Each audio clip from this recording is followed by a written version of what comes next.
Hello everyone. तो कैसे हैं? आई होप आप सभी अच्छे होंगे, मस्त होंगे, स्वस्थ होंगे और आपकी preparation Indian army, Agniveer, GD, tradesman, clerk, nursing किसी भी जॉन की अच्छी प्रिपरेशन चल रही होंगी। डेली हमारे साथ जुड़ना है। डेली आपको जीके एंड जीएस का जो जितने भी मोस्ट इंपॉर्टेंट क्वेश्चंस कराए जाते हैं एमसीक्यू के माध्यम से, उनको कवर लगाना, उनको पूरे कंप्लीट देखना है और आपको यहाँ से 100% आपको एग्ज़ाम तक यहाँ पे फ़ायदा मिलने वाला है। जैसा कि मैंने 2 बार एग्ज़ाम को क्लियर किया है, तो उस हिसाब से जैसे क्वेश्चंस बनते हैं उस हिसाब से मैं भी अपना पूरा 100% देने की कोशिश करूँगा और आप भी हमारे साथ जुड़ जाना, ठीक है? तो डेली आपको जीके एंड जीएस की क्लास मिलती है, 30 क्वेश्चंस, 2 वीडियोज़ आपको मिलते हैं। चलिए, पहला जो भाग पहले में रहता है सामान्य ज्ञान का, ठीक है? तो क्वेश्चंस पहला है कि रामेश्वरम निम्न में से किस राज्य में है? रामेश्वरम निम्न में से किस राज्य में है? क्या आंसर हो जाएगा? देखिए, रामेश्वर किस तमिलनाडु में, केरल में, पुडुचेरी में, फिर कर्नाटक में। रामेश्वरम किस राज्य में है? तो साथ जो रामेश्वरम है यहाँ पे तमिलनाडु में। किस राज्य में? तमिलनाडु में, ठीक है? ऑप्शंस यहाँ पे पहला हो जाएगा करेक्ट आंसर, ठीक है? और बीच-बीच में ये भी आपको सजेशन करता रहूँगा कि इसमें जो क्वेश्चंस हैं इसका लेवल कैसा रहता है, कि कट ऑफ क्या रहती है, ये भी जो बीच-बीच में वीडियो में हम बातें करते रहते हैं, ठीक है? भारतीय नाट्य शास्त्र के प्रणेता, ज़्यादा आपको डीप में जाने की ज़रूरत नहीं है, जो क्वेश्चंस आते हैं वो बेसिक लेवल के ही आते हैं। तो भारतीय नाट्य शास्त्र के प्रणेता की बात करें तो कौन है? कालिदास हैं, भरत मुनि या रविंद्रनाथ टैगोर या फिर इनमें से कोई नहीं? बताइए। भारतीय नाट्य शास्त्र के प्रणेता, जैसे मैं प्रश्न को पढ़ता हूँ आप सभी को अपना आंसर है पहले बताना है, मेरे बताने से पहले बताना है, ताकि आप भी अपनी तैयारी को जांच कर सकते हो, ठीक है? भारतीय नाट्य शास्त्र के प्रणेता कौन है? तो यहाँ पे प्रणेता है भरत मुनि। कौन है? भरत मुनि। ऑप्शन कौन सा? बी यहाँ पे करेक्ट आंसर हो जाएगा। चलिए, अगला सवाल, अगला क्वेश्चन है कि स्वतंत्रता के पश्चात रचित पुस्तक इंडिया डिवाइडेड के लेखक कौन है? बताइए। इंडिया डिवाइडेड इस पुस्तक के लेखक कौन है? इंडिया डिवाइडेड पुस्तक के लेखक ये कब रची थी? ये स्वतंत्रता के पश्चात रची थी। किसके द्वारा रची गई? ये क्वेश्चंस हैं। तो ये रची थी डॉक्टर राजेंद्र प्रसाद, ठीक है? इंडिया डिवाइडेड किसने लिखी? तो डॉक्टर राजेंद्र प्रसाद। क्लियर है? ऑप्शन आपका डी करेक्ट। भारतीय थल सेना की उत्तरी कमान का मुख्यालय कहाँ पर है? भारतीय थल सेना की उत्तरी कमान का मुख्यालय कहाँ पर है? लखनऊ में, उधमपुर में, नई दिल्ली में, फिर इनमें से कोई नहीं? भारतीय थल सेना की उत्तरी कमान का मुख्यालय कहाँ पर है? तो बिल्कुल यहाँ पे उधमपुर में। कहाँ पर है? उधमपुर में। ऑप्शंस यहाँ पे बी सही एंड सटीक आंसर हो जाएगा, ठीक है? अगला है कि निम्नलिखित में से कौन सा जोड़ा यहाँ पे सुएज नहर से जोड़ता है? तो सुएज नहर से जोड़ने वाला है तो यहाँ पे अटलांटिक प्रशांत है महासागर, हिंद महासागर, प्रशांत महासागर, भूमध्य सागर या फिर लाल सागर। तो यहाँ पे देखिए सुएज नहर से जुड़ा हुआ है, तो वो कौन सा जुड़ा हुआ है या फिर जोड़ता है? तो वो आपका भूमध्य सागर से लाल सागर। कहाँ से? ये क्वेश्चंस बहुत ही ज़्यादा इंपॉर्टेंट है, बहुत ही ज़्यादा इंपॉर्टेंट है, स्टार लगा लीजिए, ठीक है? तो यहाँ पे सुएज नहर से जुड़ा हुआ है तो वो भूमध्य सागर से लाल सागर जुड़ा हुआ। ऑप्शन आपका सी सही एंड सटीक आंसर हो जाएगा, ठीक है? अगला क्वेश्चन, अगला है कि यहाँ पे मोरक्को की राजधानी बतानी है आपको। किसकी? मोरक्को की राजधानी मस्कट, ओस्ले, मास्को या फिर रबात। मोरक्को की राजधानी रबात है। क्या है? रबात, ठीक है? क्या है? मोरक्को, मतलब मौका मिलते ही उन्होंने बात कर ली, मौका मिलते ही बात कर ली, ठीक है? ये ट्रिक है कुछ। राइटर किस देश की समाचार एजेंसी है? राइटर किस देश की समाचार एजेंसी है? यूके की, यूएसए की, जर्मनी की, इजराइल की? राइटर किस देश की समाचार एजेंसी है? यूके की, यूनाइटेड किंगडम की। ऑप्शन आपका पहला सही हो जाएगा, ठीक है? अगला क्वेश्चन, अगला है कि विश्व व्यापार संगठन का गठन कब किया गया? विश्व व्यापार संगठन का गठन कब किया गया? बहुत ही इंपॉर्टेंट है। विश्व व्यापार संगठन का गठन कब किया गया? तो 1 जनवरी 1995 ईस्वी को विश्व व्यापार संगठन का गठन किया गया। ऑप्शन आपका सी करेक्ट आंसर हो जाएगा, ठीक है? अगला सवाल, अगला है कि सर्वोच्च शौर्य पुरस्कार परमवीर चक्र के प्रथम विजेता कौन थे? सर्वोच्च शौर्य पुरस्कार परमवीर चक्र के प्रथम विजेता कौन थे? प्रथम विजेता मेजर सोमनाथ शर्मा। कौन थे? मेजर सोमनाथ शर्मा। ऑप्शन आपका बी करेक्ट आंसर हो जाएगा, ठीक है? चलिए, अगला है कि रिलायंस कप संबंधित है तो टेबल टेनिस से, फुटबॉल से, क्रिकेट से या फिर हॉकी से? रिलायंस कप का संबंध किस खेल से है? तो रिलायंस कप का संबंध किस खेल से है? तो ये है क्रिकेट से। किससे है? क्रिकेट से, ठीक है? यहाँ पे सी आंसर आपका करेक्ट आंसर हो जाएगा, ठीक है? क्रिकेट से। अगला क्वेश्चन, अगला है कि जहांगीर के शासनकाल में आने वाला प्रथम अंग्रेज कौन था। जहांगीर के शासनकाल में आने वाला प्रथम अंग्रेज कौन था। तो प्रथम अंग्रेज था William Hawkins. Option B correct हो जाएगा। अगला है कि रबर का उत्पादन किस देश में सर्वाधिक होता है। रबर का उत्पादन कनाडा में, थाईलैंड में, भारत में, मलेशिया में। रबर का उत्पादन किस देश में सर्वाधिक होता है। तो ये होता है थाईलैंड में। कहाँ होता है, थाईलैंड में। ऑप्शन आपका बी करेक्ट हो जाएगा।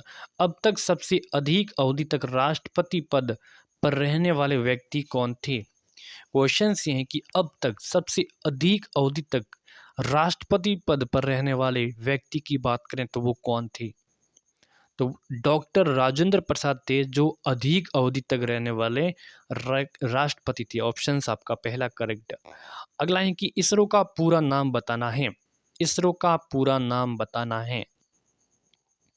तो इंडियन स्पेस रिसर्च ऑर्गेनाइजेशन क्या है, Indian space research organisation. Options यहाँ पे आपका कौन सा, बी यहाँ पे बिल्कुल करेक्ट आंसर हो जाएगा। रट लेना, बहुत ही इंपॉर्टेंट है। ठीक है। अगला है कि विजय तेंदुलकर किस क्षेत्र से संबंधित हैं। देखिए यहाँ पे सचिन तेंदुलकर नहीं है बल्कि विजय तेंदुलकर है। तो इनका संबंध है, वो संबंध है चित्रपट तथा लेखन से है, संगीत से है, खेल से है, या फिर इनमें से कोई नहीं। तो विजय तेंदुलकर किस क्षेत्र से संबंधित है। तो इनका संबंध है चित्रपट तथा लेखन से। किससे है, चित्रपट तथा लेखन से। आंसर आपका एक करेक्ट हो जाएगा। सामान्य जो विज्ञान का अगला पार्ट रहने वाला है। ठीक है। निम्न में से प्रोटीन का सबसे अच्छा स्रोत कौन सा है। अंगूर है, मछली है, सेब है, या फिर संतरा है। प्रोटीन का सबसे अच्छा स्रोत कौन सा है। तो यहाँ पे कौन सा है अंगूर का सबसे अच्छा, तो मछली। ठीक है। यहाँ पे प्रोटीन का सबसे अच्छा स्रोत की बात करें इसमें से, तो मछली इसमें से हो जाएगा। ठीक है। अगला सवाल, निम्नलिखित में से कौन सा तरल सबसे कम घनत्व का होता है। तरल, कौन सा तरल सबसे कम घनत्व का होता है। तो तरल यहाँ पे खारा पानी, ताज़ा पानी, पारा, या फिर पेट्रोल। तो कम घनत्व वाला होता है यहाँ पे पेट्रोल। कौन सा होता है, पेट्रोल। एक सेकेंड, पेट्रोल। ठीक है। ऑप्शन आपका डी करेक्ट हो जाएगा। अगला सवाल, अगला है कि समस्थानिक परमाणु में एक समान होता है। देखिए समस्थानिक परमाणु में एक समान होता है, तो परमाणु भार समान होते हैं, द्रव्यमान संख्या समान होती है, न्यूट्रॉन संख्या या फिर परमाणु क्रमांक। देखिए समस्थानिक परमाणु में, किसमें, समस्थानिक परमाणु में एक समान क्या होता है और अलग अलग क्या होता है। एक समान पूछा है सिर्फ। ठीक है। दो चीज़ें ऐसी होती हैं, एक चीज़ ऐसी होती है जो एक समान और एक होती है अलग अलग, लेकिन जो समान होती है तो वो कौन सी होती है। तो यहाँ पे परमाणु क्रमांक। ठीक है। परमाणु क्रमांक क्या होता है कि ये समान होते हैं, ये क्वेश्चन से। ठीक है। और द्रव्यमान संख्या होती है वो भिन्न भिन्न होती है, द्रव्यमान संख्या भिन्न भिन्न होती है। ठीक है। और इसका उल्टा हो जाएगा संभारिक में। भारी हाइड्रोजन में न्यूट्रॉन की संख्या कितनी होती है। भारी हाइड्रोजन में न्यूट्रॉन की संख्या 2, 0, 1, 3। भारी हाइड्रोजन में न्यूट्रॉन की संख्या तो एक होती है। क्या होती है, एक। ऑप्शन आपका सी बिल्कुल करेक्ट, एक होती है। अगला है कि वह परमाणु जिसका इलेक्ट्रॉन न तो कम हो सकता है और ना ही बढ़ सकता है, क्या कहलाता है। वो परमाणु जिसका इलेक्ट्रॉन न तो कम हो सकता है और ना ही बढ़ सकता है, तो वो क्या कहलाता है। तो क्या कहलाता है, उसको एक अक्रिय कहते हैं, एक अक्रिय कहते हैं। D answer correct. अगला है कि कंपास की सुई हमेशा जो दिशा की ओर इशारा करती हैं, किस दिशा की ओर हमेशा इशारा करती हैं। देखिए कंपास की सुई हमेशा किस दिशा की ओर इशारा करेगी। तो वो करेगी हमेशा उत्तर की ओर। किसकी ओर, उत्तर की ओर इशारा करेगी। ठीक है। करती हैं फिर करेगी, सी आंसर करेक्ट करती हैं। ठीक है।